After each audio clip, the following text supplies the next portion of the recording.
Assalamu alaikum wa rahmatullahi wa barakatuh, queridos hermanos y hermanas. Bismillah ar-Rahman ar-Rahim, wa Allahumma salli ala Sayyidina Muhammadin abdika wa rasulika nabiyyi wa ala alihi wa sahbihi wa salim.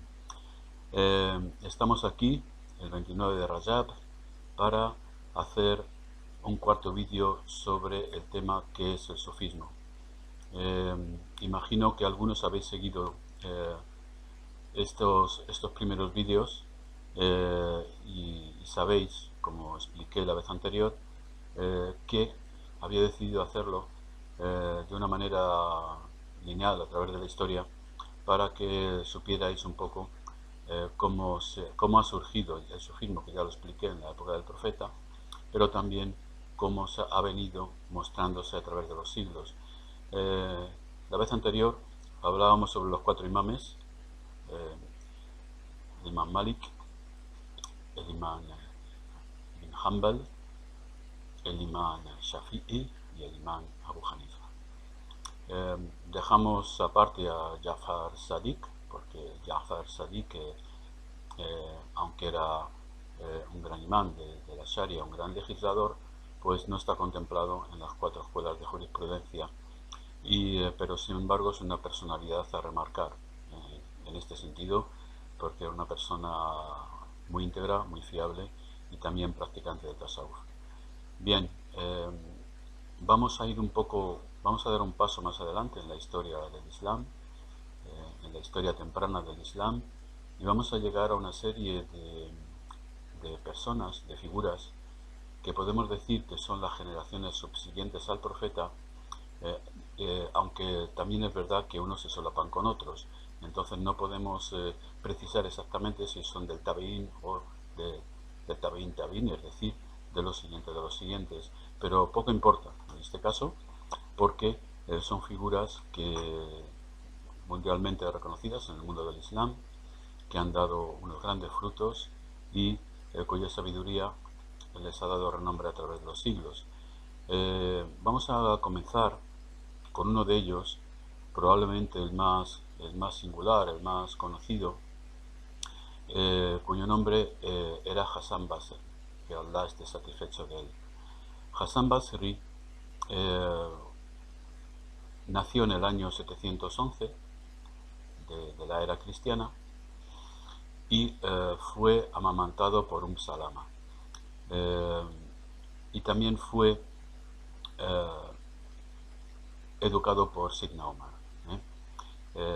Entonces, hay quien se discrepa entre los que dicen que su sabiduría procedía de esa leche que tomó de la esposa del profeta, radiallahu anha, o de la educación de Omar. Evidentemente, yo creo que ambas cosas son válidas, ¿no? Hassan Basri tomó educación de Omar y, como muchos habéis constatado, Omar era una persona muy recta. A veces probablemente tenía la fama de duro en la época del profeta y en la época de Abu Bakr Siddiq, pero antes de morir, Abu Bakr, cuando le preguntaron sobre cómo iba, les pusieron dudas sobre cómo iba a gobernar Sidna Omar después de él dijo: Sidna Omar, cuando tome el califato en sus manos, dulcificará su carácter. Y así fue. Sidna Omar se volvió era una persona muy justa, muy severa en algunos momentos, pero también muy recta, y cuando fue jalifa se le ablandó el corazón y digamos que embelleció su carácter con los bellos atributos de la bondad, una bondad que siempre manifestó, pero que en aquellos momentos parecía ganar terreno sobre su rectitud, sobre su sentido de la justicia. Sidna Omar, al ser el maestro de Hassan al-Basri, evidentemente el discípulo hereda de su maestro. Volvemos otra vez al hadith, aquel que comenté en otra ocasión, en la que dijo el profeta sallallahu alaihi wasallam, cualquiera de mis compañeros son como las estrellas en el cielo, cualquiera de ellos que sigáis, estaréis bien guiados. Entonces, Hassan Basri era discípulo de un compañero del profeta que era Omar. Heredó de Omar la rectitud, heredó de Omar la jurisprudencia, heredó de Omar la sabiduría.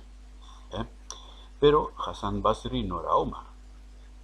Entonces él vivió su vida de otra manera conforme a los tiempos por los que le tocó pasar. Es decir, Hassan Basri debió vivir la época del califato omeya, que no fue la época precisamente la más dorada del califato islámico, todo lo contrario, fue una época bastante turbia. Y evidentemente, como todos los otros hombres de conocimiento, hubo de refugiarse y de separarse y de vivir al margen de lo que era la política islámica, la política de aquellos entonces. Y entonces esta separación de poderes que después de los 4 califas se instauró es una separación bastante perversa en el Islam, porque, digamos, ha separado lo que es el gobierno islámico de lo que es la verdad del Islam.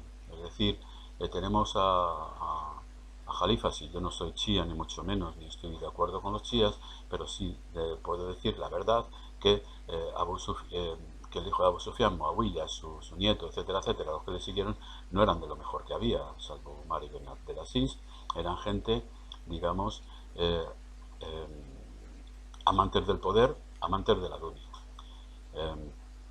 No quiero extenderme sobre este asunto, hay pruebas sobre el hecho de que Abu Sufyan era un amante de la dunya, hablando cuando el profeta hizo aquel famoso discurso a los Ansar, designándole como parte de aquellos que entran con cabras y ovejas a sus casas, mientras los otros, los afortunados, entran con Allah y su profeta. Bien, Hassan al-Basri ha sido manipulado.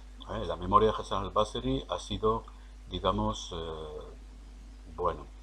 manipulada, no quiero decir una palabra más fuerte. Ha querido ser tomada como signo de aquellas personas que siendo de los sucesores de las generaciones posteriores al profeta, explicaban la Sharia, explicaban solamente que el Islam era Sharia. Precisamente, si algo tiene Hassan al-Basri, es que es uno de los padres del sufismo, es uno de los padres del tasawuf, y eso cualquiera que lea la obra de Fariduddin Attar, el Memorial de los Santos, o el Memorial de los Santos, entonces comprenderá que Hassan al-Basri practicaba el tasawuf, lo mismo que Omar, lo mismo que Ali, lo mismo que todos los compañeros del profeta que eran el centro de su núcleo vital. Bien, Hassan Basri, otra cosa que es bastante molesto y bastante avieso, es que ahora hay la moda, que algunos tienen la moda, de escribir palabras que oyen por acá, por allá, o que lo oyen a cierto sabio, a cierto señor que se las da de sabio, y dicen abajo Hassan al-Basri. ¿Para qué? Para que la gente se crea de que es él y se crea que esas palabras son veraces. Entonces, bueno, todo este comportamiento avieso que existe en esta época, pues nosotros no lo podemos, no podemos poner una barrera. Nosotros simplemente os decimos, tened cuidado con lo que oís y tened cuidado con lo que os dicen, nada más, y lo decimos siempre. Ahora bien, este hombre, Hassan Basri, fue un pilar del sufismo de las generaciones posteriores al profeta. Y además era un pilar en temas de jurisprudencia también, de tal manera que lo que demuestra esto es que la jurisprudencia y el sufismo siempre han ido juntos, y si no van juntos no podemos hablar ni de sufismo ni tampoco podemos hablar de jurisprudencia, porque la jurisprudencia no puede obviar los niveles que superan al punto de vista legal del Islam. El Islam tiene un punto de vista legal, el Islam tiene un punto de vista de la virtud y el Islam tiene un punto de vista espiritual. Entonces, si la jurisprudencia niega la virtud y niega el espíritu, entonces no es jurisprudencia como tal, sino que es un sistema viciado de derecho mercantil, diría yo, porque no puede ser otra cosa. Eh, bien, eh, este Hassan Basri, se llama Basri porque era de Basora, evidentemente, eh, vivió en una época en la que seguramente han vivido otras figuras del Tasawuf, del sufismo, como Sufyan Thauri y como Thauban y como Rabbi al-Adawiya, que aunque, como en el caso de Rabbi al-Adawiya, eh, habiendo nacido cuando Hassan Basri ya tenía una edad avanzada, se encontraron en Bagdad. Eh, en esta época fue una época dorada porque Bagdad era la ciudad de las luces en aquella época. Estaba, estaba Hassan Basri, estaban los cuatro que hemos nombrado a la vez.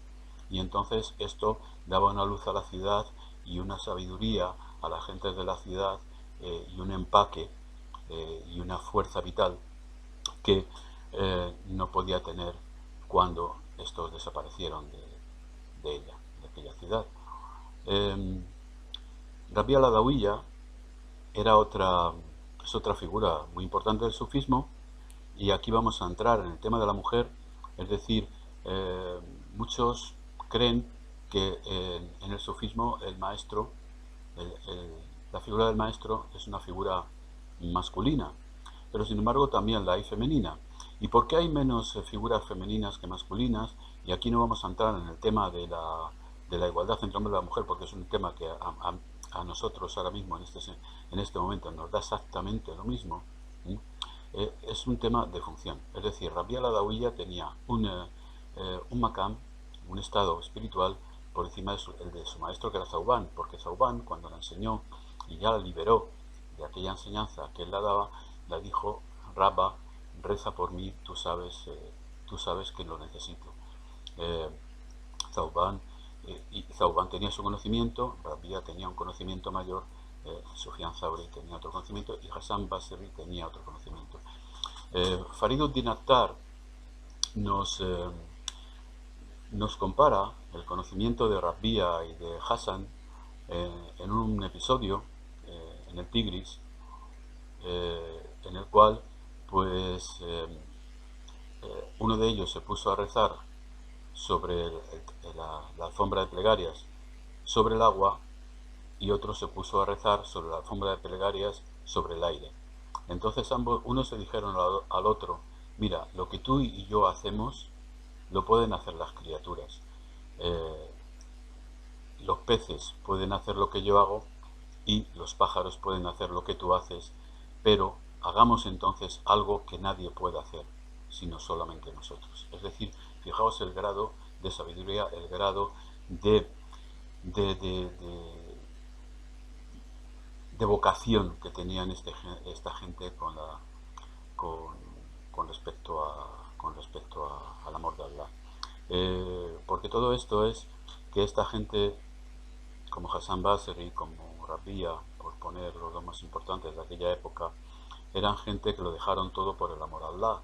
Entonces este amor a Allah es tan grande que minimiza toda la dunya que esta gente tiene alrededor, incluso que llega a minimizar los actos de adoración en el sentido no de que los quite importancia, sino de que ellos, adoradores como estos, comprenden que lo importante es el adorado y no la adoración en sí. El adorado es Allah. Entonces, a medida que se acercan a Allah, van sintiendo un amor tan grande que se va apoderando de sus corazones, y que sin embargo este amor, al ser una luz tan grande, al ser algo tan inmenso, no les priva de hacer sus deberes como musulmanes, como es la oración, como es el ayuno, sino que ellos hacen esta misma oración, el ayuno, formalmente igual que cualquier musulmán, pero el interior, cuando lo está haciendo, se eleva de una manera que no se eleva al interior de los demás. Eh, eh, el sufismo en esta época se practicaba en las mezquitas, Es decir, Hassan Basri daba sermones en las mezquitas y allí mismo hacía las reuniones de Dhikr, Zawban también, Sufyan Thauri también. Es decir, una mezquita era el centro de adoración público y privado. Privado en el sentido de que lo que hacen los sufís no lo hace todo el mundo, lo que hacemos los musulmanes, evidentemente todos debemos de hacerlo, y, eh, y en este sentido, pues, volvemos a decir, esto es una prueba de que el sufismo es Islam, el Islam es sufismo, el Islam no puede vivir sin sufismo, el sufismo no puede vivir sin Islam, y todo es un sistema unificado. ¿eh? Y el que quiera decir lo contrario os está mintiendo, y os está mintiendo conscientemente seguramente. Bien, ¿por qué Hassan al-Basri ha querido ser rescatado por esta gente de ahora, estos modernos wahabitas salafistas que vienen de la masonería inglesa? Bueno, pues simplemente por una cosa, porque conviene tener siempre a alguien de referencia en la Sharia, porque si no te van a decir, bueno, ¿en quién te apoyas tú? Entonces se apoyan a Hassan al-Basri, obvian o se olvidan conscientemente de su lado sufi, y enseñan lo que ellos quieren enseñar, palabras suyas y de su gente, diciendo que se lo dijo Hassan al-Basri porque es una figura importante. Entonces ellos se tienen que basar en alguien para tener propaganda y para que no se les considere unos locos. ¿no? Bien, es una época en la que, como os he dicho, nadie diferenciaba el sufismo del Islam y el Islam del sufismo. No se diferenciaban en absolutamente nada. Solamente la única diferencia es que hay musulmanes que quieren cumplir únicamente con la ley, con lo establecido, y hay otros musulmanes que quieren ir más allá y que quieren ir hacia la presencia de Allah y hacia el amor de Allah. Evidentemente, no todos los musulmanes estamos obligados a hacerlo, y al no estar obligados, pues unos deciden no hacerlo porque prefieren vivir en la dunya, y prefieren tener las ventajas que da la dunya, el dinero, las posesiones o el placer de tener esto, tener lo otro. Prefieren mezclar eso con la promesa de un paraíso que también les va a dar más de lo que ellos buscan en la dunya. Es decir, son gente de la dunya. No podemos decir, quieren el ágira en función de que en el ágira se espiritualizan los valores de la dunya, pero al final toman como referencia los valores de la dunya. Es decir, este tipo de personas, este tipo de mentalidad, lo que quiere es vivir una dunya sin barreras, es decir, placeres sin fin, alegría sin fin, felicidad, etcétera, etcétera, etcétera. Estos son bienes de la dunya, porque si nosotros tenemos amor a Allah, ¿eh?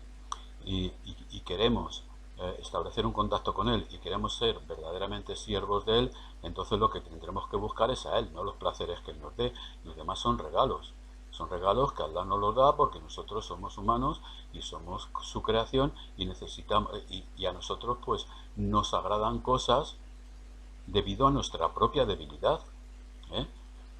Entonces, pero al final, si nosotros nos consagramos a Él, Él se manifiesta a nosotros de una manera que no lo hace con el resto de las criaturas. Esto es puramente lógico. En los hadices Qudsi se me dan de ello, y como Él nos dice en un hadith Qudsi, yo me comporto con mi servidor según la idea que mi servidor se ha hecho de mí. Si nosotros nos hacemos la idea de que Allah se acerca a nosotros nos acercamos a Él, tenemos un amor inmenso y Él nos ama, pues evidentemente Él lo hará si Él quiere, si Él decide hacerlo. Yo creo que este vídeo ya más o menos contesta un poco a un cuadro general de lo que era el sufismo en aquella época y lo que debe ser el sufismo, en principio, porque todo, digamos, se ha visto disgregado, aparentemente disgregado el sufismo del Islam, pues debido a muchas cosas que vamos a ver más adelante, a la evolución de las generaciones, y al hecho de que el profeta, como decía el profeta, no verás ninguna generación posterior que no sea peor que la anterior. Y esto es así, es una evolución hacia lo negativo, una evolución hacia la gafla, hacia el olvido de Allah, y según la gente se van olvidando de Allah, pues Allah también se va olvidando de las gentes. eh, quería también incidir en el tema de que, eh, bueno, ya lo hemos dicho, antes no había sawiyas como tales. Es decir, la adoración eran las mezquitas, lo que practicaban los sufís eran las mezquitas y a veces en el campo, a veces en el desierto, pero en comunidad. Los actos de adoración también se puede hacer en particular. Evidentemente es mejor en particular que en comunidad, porque al final el encuentro con Allah no deja de ser un encuentro particular y un encuentro privado, y las, las, los actos que nos acercaban a Allah son siempre pues la purificación del alma, el incidir sobre las virtudes, el que esas virtudes se apoderen de nuestro ser y sean nosotros, y también de que nosotros estemos siempre con la aspiración de acercarnos a Allah y de verle, de verle. Entonces, digamos, la práctica sufi era esto, la purificación, y siempre ha sido, ahora son diferentes formas de hacerlo, son diferentes formas de invocar, pero siempre han estado asentadas sobre tres pilares fundamentales. El istighfar, pedir perdón a Allah; salat ala Rasul, porque Rasul es la puerta de Allah; y la ilaha illallah, es decir, la unidad. Digamos, nos purificamos con el istighfar, con el tauba, avanzamos con Rasul, Rasul nos acompaña de la mano hasta la puerta de Allah y entramos por la puerta de Allah únicos, sin asociados, sin nadie, solos ante Él. Assalamu alaikum wa rahmatullahi wa barakatuh.